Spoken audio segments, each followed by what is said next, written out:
네, 이 말씀은 사실 지난주 저희 금요 기도회 때 같이 살펴보았던 말씀입니다. 이 말씀을 전하고 새벽에 기도를 하는데 하나님께서 주신 마음이 있어서 오늘 시간 함께 나눴으면 좋겠습니다.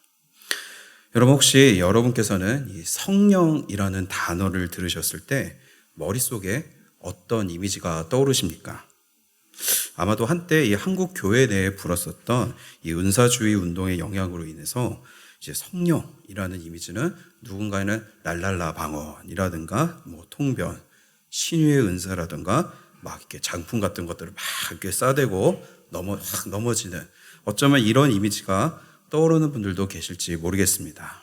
또 혹은 이 고린도전서 12장에 나오는 여러 성령의 은사들을 떠올릴 수도 있을 것입니다. 분명 이 성경에 기록되어 있는 것처럼 병 고치는 이 신유의 은사라든가 예언함, 또 방언, 통변 이런 역사들은 우리가 누릴 수 있는 성령의 은사임에는 분명한 것 같습니다. 그런데 이렇게 손만 대면 병이 낫는다든가 알아듣지 못할 이 방언들을 하고 그것을 통변하며 미래에 있을 일들을 예언하는 등 무엇인가 굉장히 신비하고 이 기적과 같은 능력을 발휘하는 것만이 성령의 은사인 것일까요? 안타깝게도 이 성경에 나와 있긴 하지만 마치 그 은사를 얻지 못하면 믿음이 부족하고 순수하지 못하다는 잘못된 이 가르침을 가르치며 이를 가지고 헌금을 뜯어내는 거짓된 이 교사들로 인해서 이 한국교회 내에서 성령님의 이미지가 상당히 부정적인 이미지로 추락되었습니다. 심지어 교회 내에서 성령이라는 이 단어조차 언급하는 것을 꺼리는 곳까지 있었을 정도였죠. 그러나 여러분, 삼위일체라는 이 말에서도 알 수 있듯이 성령님께서는 하나님이심을 믿으십니까? 우리가 함부로 대하고 마치 램프의 진처럼 우리가 내킬 때는 언제든지 부르고 마음껏 종처럼 부릴 수 있는 분이 아니라 오히려 우리가 의지해야 하고 따라야 섬겨야 하는 분이 바로 성령 하나님이십니다. 바로 오늘 본문에서 이 성령 하나님을 따를 때 모든 성도들이 보편적으로 누릴 수 있는 최고의 유익이 무엇인지 우리에게 알려주려고 하고 있습니다. 그것이 무엇일까요? 먼저 우리 한번 다시 이 16절과 17절을 다 함께 읽어봅시다. 내가 이르노니 너희는 성령을 따라 행하라. 그리하면 육체의 욕심을 이루지 아니하리라. 육체의 소욕은 성령을 거스르고 성령은 육체를 거스르나니 이 둘이 서로 대적하므로 너희가 원하는 것을 하지 못하게 하려 함이니라. 아멘. 바울은 우리가 이 성령을 따라 행할 때 얻을 수 있는 가장 큰 유익이 바로 육체의 욕심을 이루지 않는 것이라고 알려주고 있습니다. 어쩌면 이를 듣는 여러분 마음이나 이 머릿속에 그게 뭐야? 겨우? 고작? 어쩌면 이런 생각이 드시는 분들도 계실지 모르겠습니다. 이 방언이나 통변, 신유, 축사 같은 이 성령의 은사에 비해서 육체의 욕심을 이루지 않는다라는 것은 왠지 별로 대단하지도 않고 초라하게 여겨질 수도 있는 것이지요. 그러나 여러분, 성도로서 우리가 이 세상을 살아갈 때 이것만큼 중요한 일이 또 어디 있을까요? 육체의 욕심을 이기는 일이란 우리가 생각하는 것 이상으로 성도의 삶 속에서 중요한 핵심이라고 할 수 있습니다. 창세기에서 처음 이 아담과 하와가 범죄한 사건을 기억하십니까? 우리 창세기 3장 6절을 다시 한번 다 함께 읽어봅시다. 여자가 그 나무를 본즉 먹음직도 하고 보암직도 하고 지혜롭게 할 만큼 탐스럽기도 한 나무인지라. 여자가 그 열매를 따먹고 자기와 함께 있는 남편에게도 주매 그도 먹은지라. 아멘. 이 여자가 사탄의 말을 듣고 이 선악과를 보게 되니까 어떻습니까? 마음속에 충동이 싹 하고 일어납니다. 저 열매 지금 다시 보니까 너무 먹음직스럽고 탐스러운데? 뱀이 말한 것처럼 저 열매를 따서 먹으면 진짜 내가 하나님처럼 될 수 있을 것 같다 하면서 이 마음속에 선악과를 향한 육체의 이 욕망이 일어나게 되었고, 하나님의 말씀이 아닌 저 열매를 따먹지 말라고 하셨던 그 하나님의 말씀이 아니라 이 육체의 욕망을 따라 선악과를 따먹는 죄를 저지르게 된 것이지요. 이처럼 육체의 욕망은 우리가 죄에 빠져 이 하나님의 형상으로부터 멀어지게 만드는 가장 큰 원인이 되는 일이었습니다. 따라서 육체의 욕심을 이루지 않게 된다는 것은 우리가 죄로부터 멀리하며 하나님의 형상을 회복하는 아주 중요한 시작이라고 할 수 있죠. 바울은 우리가 죄를 짓게 만드는 이 육체의 욕심이 얼마나 심각한 일인지를 정확하게 인지할 수 있도록 알려주고 있는데 우리 19절부터 21절까지 함께 읽어봅시다. 육체의 일은 분명하니 곧 음행과 더러운 것과 호색과 우상숭배와 주술과 원수 맺는 것과 분쟁과 시기와 분냄과 당짓는 것과 분열함과 이단과 투기와 술 취함과 방탕함과 또 그와 같은 것들이라. 아멘. 육체를 잘 살펴보니 어떻습니까? 전부 다 하나님께서 좋아하시지 않는 일들 투성입니다. 음행, 호색, 우상숭배, 주술, 분쟁, 분열, 방탕 등등등등등 모든 것이 다 하나님이 아닌 우리 육체의 욕망을 따라 살아갈 때 일어나는 일들인 것이죠. 신기한 것은 이 일들은 누가 가르쳐주지 않아도 우리가 알아서 자연스럽게 행하게 된다는 것입니다. 우리 아이들 모습을 보면 어떻습니까? 누가 가르쳐주지 않아도 어릴 때부터 욕심 부리고 투정 부리고 양보하지 않고 상대방 아이랑 막 투닥투닥거리며 싸우는 모습을 우리가 볼 수 있습니다. 그런 행동이 잘못되었다는 것을 전혀 인지하지 못한 채 누가 가르쳐주지 않았음에도 불구하고 그저 이 육체의 욕망이 이끄는 대로 행하는 것이죠. 그렇다면 사실 우리 어른들은 어떠할까요? 어른이 되었다고 해서 모두 육체의 이 욕망을 다 제어할 줄 알게 된다면 좋겠지만 실상은 그렇지 못하기에 매일같이 뉴스에 각종 사건, 사고들이 끊임없이 등장하고 있습니다. 즉 육체의 욕심은 우리 스스로가 쉽게 제어할 수 있는 그런 가벼운 일이 절대 아니라는 것을 우리는 명심해야 합니다. 바울은 바로 이런 육체의 욕망을 제어할 수 있는 유일한 수단이 있는데 바로 성령님을 따라 행하는 것이라고 우리에게 알려주고 있는 것이죠. 그것만이 성령을 거스르며 자신의 욕망만을 이루려고 하는 이 육체의 일을 대적할 수 있는 유일한 방법이라고 말입니다. 그렇습니다. 성도는 육체가 아닌 성령을 따라 행해야 합니다. 여기서 행해야 한다라고 번역된 이 헬라어 페리파테이테라는 단어는 현재 명령형으로 직역하자면 계속 걸어가라라는 명령입니다. 성령을 따라 계속 걸어간다는 것은 매일의 삶 속에서 항상 성령님을 의지하며 성령님과 교제한다라는 뜻을 담고 있습니다. 우리 스스로는 이 육신의 욕망을 제어할 수 없지만 성령님을 의지하고 이 성령님과 교제하는 가운데 가능하다는 것이죠. 그런데 이어진 18절에서 조금 이해하기 힘든 이야기를 합니다. 우리 18절을 함께 읽어봅시다. 너희가 만일 성령의 인도하시는 바가 되면 율법 아래에 있지 아니하리라. 바울은 성령을 따라 사는 사람들은 이 율법 아래에 있지 않다고 했는데 앞선 9절과 연결해서 볼 때 바울은 지금 율법을 따르는 것이 곧 육체의 욕심을 따르는 것과 같다고 지금 이야기하고 있는 것입니다. 대체 어떻게 율법을 따르는 일이 육체의 욕심을 따르는 것과 같은 일이 되는 것일까요? 바울이 이를 자신 있게 이야기할 수 있었던 것은 이 율법의 실체가 하나님의 은혜가 아닌 내가 이만큼 수고하고 이만큼 노력했기 때문에 나는 거룩한 사람이고 구원받을 만한 의에 이르렀다는 것을 이 율법을 지키는 행위를 통해 증명하려고 했기 때문에 이것은 육체의 일일 수밖에 없다는 것이죠. 우리 역시 신앙생활 가운데 이런 육신의 욕망에 의한 교만과 잘못에 빠질 수가 있습니다. 내가 신앙생활을 이만큼 오래 했다던가, 내가 얼마나 많이 기도한다던가, 내가 얼마나 많이 성경을 읽는다는 등 여러 나의 행위를 가지고 나도 모르는 사이에 남들과 비교를 하면서 자신의 이 노력과 수고를 자신의 의로 삼게 되는 우를 범하게 되는 것이죠. 그리고 이것은 우리뿐만 아니라 이미 성경에서도 이미 나와 있는 유명한 이야기이기도 합니다.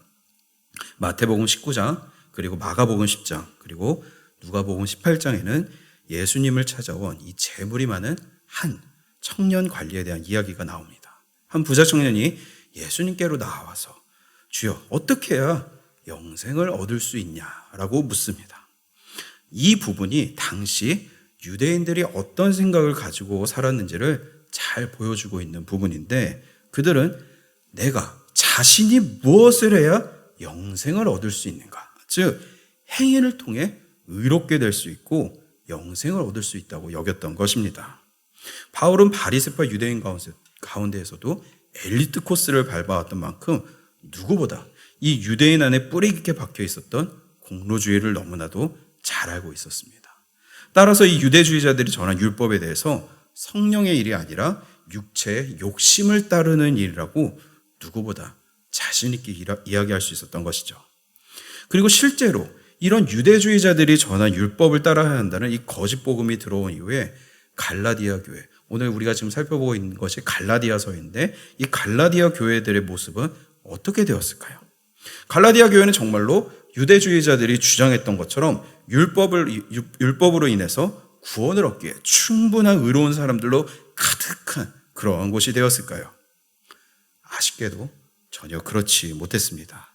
갈라디아 지역 교회들은 바울이 전한 복음으로 회신한 후 이 믿음 안에서 서로를 돕고 사랑하며 주님이 주신 신앙을 지키기 위해 열심히 살아왔는데, 거짓 복음이 들어오기 시작한 순간부터 그들은 분열하기 시작했습니다. 바울의 복음이 옳다라는 이 바울파와 유대주의자들이 전한 이 할례를 통한 구원이 옳다라는 유대파로 나뉘어 서로 다투고 반목하기 시작했던 것이죠. 이것이 바로 육체의 일을 따랐더니 생긴 결과였습니다. 우리 20절, 21절을 다시 한번 함께 읽어봅시다. 우상숭배와 주술과 원수 맺는 것과 분쟁과 시기와 분냄과 당짓는 것과 분열함과 이단과 투기와 술취함과 방탕함과 또 그와 같은 것들이라. 전에 너희에게 경계하노니 이런 일을 하는 자들은 하나님의 나라를 유업으로 받지 못할 것이요. 아멘. 어떻습니까? 이 강조한 부분에서도 알 수 있지만 지금 갈라디아 교회의 모습이 딱 육체의 일이었습니다. 서로 나뉘어져서 원수가 되고 분쟁하고 시기하고 분내고 당짓고 분열하는 모습이 고스란히 드러나고 있었던 것이죠. 여러분, 세상 그 어느 누구와 이렇게 분열되고 맨날 서로 으르렁대는 모습을 보여주는 교회와 그 성도들이 전하는 복음을 듣고 예수님을 믿고 싶어 할까요? 하나님을 믿지 않는 이들이 보기에 그런 교회의 모습은 세상과 무엇이 다르냐며, 아니 오히려 너희가 세상보다 더 나은 점이 대체 무엇이냐고 비난하고 비웃을 뿐일 것입니다. 우리도 어떻습니까? 이 한국 교회 내에 이 분열이 일어나고 갈라지는 이 소식을 보면서 대체 교회가 왜 저러냐 하면서 우리도 역시 비판하게 됩니다. 우리도 그런데 세상 사람들은 어떠할까요? 결국 이런 육체의 일을 따르는 자들에게 복음의 모습이 보이지 않으며 또 그것을 믿지 않는 사람들 눈에도 분명하게 보이게 되는 것이죠. 하나님께서 우리를 구원하신 이 목적에는 나 혼자만을 위한 것이 아니라 우리 주변에 믿지 않는 자들에게 이 하나님의 영광을 드러내고 복음을 전하는 일도 포함이 되어 있습니다. 그래서 오늘 큐티 본문에서 베드로 사도 역시 무엇이라고 이야기를 합니까? 우리 베드로전서 2장 11절과 12절을 함께 읽어봅시다. 사랑하는 자들아, 거류민과 나그네 같은 너희를 권하노니 영혼을 거슬러 싸우는 육체의 정욕을 제어하라. 너희가 이방인 중에서 행실을 선하게 가져 너희를 악행한다고 비방하는 자들로 하여금 너희 선한 일을 보고 오시는 날에 하나님께 영광을 돌리게 하려 함이라. 아멘. 베드로 역시도 이 바울과 동일하게 육체의 정욕을 제어할 것을 권면합니다. 육체의 정욕을 제어하고 선한 행실을 통해 하나님께 영광을 돌릴 것을 역시 이야기하고 있죠. 바울은 이 일을 보다 구체적으로 실천할 수 있는 방법으로 성령님을 따르라고 우리에게 권면했던 것입니다. 그리고 그때 우리 안에 일어나는 일들에 대해서 알려주는데 우리 갈라디아서 5장 22절과 23절을 함께 읽어봅시다. 오직 성령의 열매는 사랑과 희락과 화평과 오래 참음과 자비와 양선과 충성과 온유와 절제니 이 같은 것을 금지할 법이 없느니라. 아멘. 우리에게 너무나도 잘 알려진 성령의 9가지 열매이죠. 그런데 이런 성령의 열매 맺는 삶의 모습을 우리보다 먼저 이루시고 우리의 모범이 되어주신 분이 계십니다. 바로 우리 주 예수님이시죠. 예수님 항상 우리를 사랑해 주시고 온유하시고 오래 참아주시며 우리와 하나님의 화평을 위해 일하셨으며 하나님께 충성하며 절제하시는 성령의 열매가 가득한 이 가득 맺혀진 모습을 보여주셨습니다. 그런데 여러분, 혹시 이런 생각을 한번 해보신 적이 없으십니까? 어쩌면 예수님께서 조금만 더 타협을 하셨더라면 더 오래 사시면서 제자들을 더 많이 양육하실 수 있지 않았을까 하는 생각 말입니다. 조금만 타협하시면서 사역을 하셨다면 그렇게 빨리 돌아가시지 않았을 수도 있고 더욱 오래 사시면서 많은 이들에게 말씀을 전해주시고 가르쳐 주시면서 한 사람이라도 더 회개하는 일들이 일어나는 게 더 좋지 않겠냐고요. 아니면 어차피 땅끝까지 이 복음이 전해져야 했다면 아예 그냥 이방인 지역으로 나가서 유대인들과 충돌하지 말고 이 이방인들만을 대상으로 그냥 말씀을 전하시면서 다니셨어도 더 많은 제자들과 회심자들이 나오지 않았을까. 그게 더 열매 맺는 삶이 아니냐고 생각해 볼 수도 있지 않을까요? 분명 예수님께서 적당히 현실과 타협을 하시면서 살아가셨다면 공생에는 3년이 아니라 아니면 어쩌면 더 훨씬 오랜 기간이 되었을 수도 있었을 것입니다. 그런데 예수님께서는 그렇게 하지 않으셨죠. 왜 그러셨습니까? 예수님은 그런 자신의 육체의 욕망을 따라 사시지 않으셨고 항상 하나님 앞에 기도하시며 성령께서 인도하시는 삶을 택하여 사셨던 것이죠. 내가 편한 길이 아니라 내가 오래 살고 내가 좋은 길이 아니라 오직 사랑하는 하나님이 이 성령을 통해 인도하시는 그 길을 묵묵히 걸어가셨을 뿐입니다. 처음으로 세례를 받으시고 난 후 예수님께서 하신 일 역시 무엇이었습니까? 이제 내가 성경에 나타난 구세주다. 나를 따르라 하면서 막 여기저기 기적을 보여주시고 자기 세력을 늘리신 것이 아니라 성령에 이끌려 40일간 광야에서 금식하시면서 사탄의 시험을 받으셨죠. 이처럼 예수님께서는 성도의 삶은 자신의 욕망이나 뜻이 아닌 오직 성령이 인도하신 대로 살아가는 것임을 자신의 인생으로 이 땅 가운데 삶으로 분명히 우리에게 보여주셨습니다. 그런데 바울의 말 중에 한 가지 눈에 띄는 것이 있습니다. 앞서 바울이 육체에 대한 것은 육체를 따르는 일이라고 했는데 성령을 따르는 일은 일이라 부르지 않고 성령의 열매라고 부르고 있다는 것입니다. 이는 대체 왜 열매라고 하는 것일까요? 그것은 바로 육체의 일은 욕망을 따라 내가 스스로 행하는 일이지만 성령의 열매는 내가 행하는 것이 아니라 성령을 의지할 때 성령께서 이루어주시는 역사이기 때문입니다. 오직 내가 전적으로 의지하는 성령님께서 우리 안에 이루어주시는 일이기 때문에 이를 성령의 열매라고 부르는 것이죠. 육체의 소망은 나의 욕망을 이루는 일이지만 성령의 열매는 나와 우리 모두를 위한 사랑의 역사인 것입니다. 주님은 우리가 바로 이 성령을 의지하며 이런 삶을 살아가기를 원하시고 계십니다.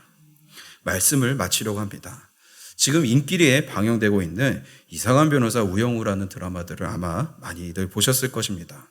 이 자폐 증세를 가진 우영우가 이 자신이 가진 뛰어난 기억력으로 변호사가 되어서 일어나는 여러 이 에피소드를 풀어가는 드라마이죠. 그런데 저는 여기서 이 주인공 우영우보다도 두 인물이 더 눈에 띄었습니다. 바로 우영우와 같이 이 법무법인에 소속된 변호사인 이 권민우 변호사와 최수연 변호사였습니다. 극 중에서 이 권민우 변호사는 이 자신보다 뭔가 뛰어난 역량을 발휘하는 이 우영우에게 위기의식을 느끼게 됩니다. 권 변호사는 뛰어난 실력으로 치고 올라오는 우영우를 시기 질투하여 자신의 성공을 위해 그녀를 견제하고 계속해서 방해를 합니다. 변호사로서 맡은 이 소임을 다하려는 우영우와 달리 그는 계속해서 자신의 출세에만 이 관심을 보이면서 어떻게 해서든지 방해하는 일에 총력을 다하죠. 결국 참다 못한 우영우가 이 권 변호사를 향해서 권모술수라는 별명을 지어주기도 했습니다. 이 권 변호사의 별명을 들은 최소연 변호사는 너무나도 찰떡같은 별명이라면서 우영우에게 자기에게도 이런 별명을 하나 지어달라고 합니다. 그런데 그런 최소연을 보고 우영우가 한 가지 별명을 지어주게 되죠. 이 최소연이 기대했던 최강동안, 최강미녀, 최고미녀 같은 별명은 아니었지만 이 우영우가 이야기한 별명 한마디에 그녀는 감동해서 말 대신 눈물을 흘립니다. 우영우가 이야기한 이 최소연의 별명은 봄날의 햇살이었습니다. 최소연은 이 우영우와 이 로스쿨 동기였는데 로스쿨 시절부터 이 우영우 곁에서 알게 모르게 여러 도움을 주었습니다. 이 강의실을 찾지 못해서 헤매이고 있는 우영우에게 강의실이 어디인지 친절하게 가르쳐 주었고, 또 우영우가 장애로 이 물병 하나 여는 것도 힘들어하고 있는 모습을 보자 항상 친절하게 자기가 그 물병을 따주었고, 남들이 우영우를 놀릴 때 항상 옆에서 그녀를 지켜주었죠. 그리고 그 모습은 일시적인 것이 아니라 한두 번에 그쳤던 것이 아니라 지금 변호사가 된 지금도 계속해서 보여주고 있었기 때문에 우영우는 그런 최수연이 봄날의 햇살처럼 따스한 존재로 여겨졌던 것입니다. 이 장면은 한때 SNS에서 엄청나게 공유될 정도로 많은 사람들이 공감했던 장면이었습니다. 우영우를 도와준 이 최수연의 따뜻한 햇살과도 같은 인품에 모두가 반하고 감동했던 것이죠. 여러분이라면 이 최수연과 같이 옆에서 이 따뜻한 봄날의 햇살과도 같은 존재가 되어주는 사람과 함께하고 싶으십니까? 아니면 항상 남을 견제하고 배려하지 않고 자신의 성공을 이루는 일에만 관심을 보이는 권모술수의 권민호와 같은 사람과 함께하고 싶으신지요? 100이면 100, 최수연과 같은 사람과 함께하기를 바랄 것입니다. 여러분, 이 성령의 열매를 맺는 삶의 모습이 바로 이런 봄날의 햇살 같은 그런 모습이 아닐까요? 비록 거창하지 않아도 우리를 구원하신 이 하나님을 위해 그 하나님께서 사랑하시는 세상과 이웃들을 향해 기꺼이 내 것을 내어주고 진심으로, 아무리 작은 일이라도 진심으로 그들을 도우며 따스한 햇살과도 같은 존재가 되어줄 때 이 세상은 그렇게 우리를 창조하시고 지켜주시는 하나님이라는 존재에 관심을 보이며 복음에 귀 기울이게 될 것입니다. 성령님께서 바로 이 위대한 일을 위해 우리에게 오셨습니다. 육체를 가진 우리로서는 도저히 이룰 수 없기 때문에 그런 우리를 도와주시기 위해 성령님께서 우리에게 임하신 것이죠. 이 시간 오직 내 안에 계신 이 성령님을 의지하여 말씀을 따라 이 성령의 열매를 맺으며 우리 주변에 이 봄날의 햇살과도 같은 삶을 살아갈 수 있도록 기도하시는 복된 성도님들 다 되실 수 있기를 우리 주님의 이름으로 축원합니다.